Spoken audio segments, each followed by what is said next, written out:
tell you, one of the blessings of public service is having an opportunity to be in a position where you can do good when you possibly can.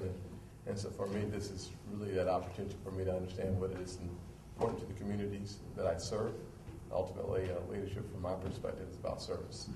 And so the way you become a better leader is by understanding what the people that you serve need, what they look for, and how we can meet those needs together when possible. And so the better you get to know my personality and my priorities, and we can match them with yours, vice versa. The better I get to know your personality and your priorities, it makes for a good team. And that's the thing of our budget. So the question is finding equilibrium between the desire to maintain and secure the entitlements for the future and controlling the cost, which will, of course, then allows you to do the previous point, the former of the two. For us to do that, I think we have to look at the path forward. The path forward is going to be one that we believe has options in it, and those options are going to be options that folks will have to decide between. How we get there is important. So most plans that I've seen on any side of the coin basically suggest that if you are 55 or older, the alternatives that we would talk about would not apply to the person.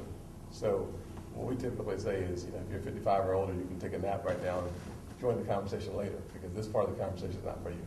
So if you're 54 and under, then you have to pay attention to this part of the conversation, because we're talking about whether or not you believe the entitlements will even be there for you. Most folks in their 40s and 30s don't believe that there's any possibility that these entitlements will last for them.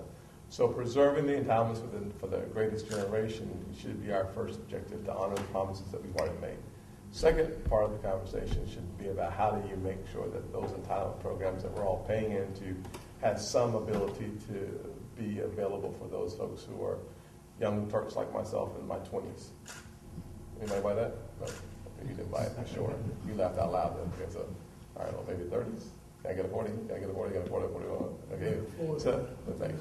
All right, go 47. So at the end of the day, having those entitlements available for folks who are younger than 54 is an important part of the equation. But more important is maintaining and honoring the promise that we made to the greatest generation. So in order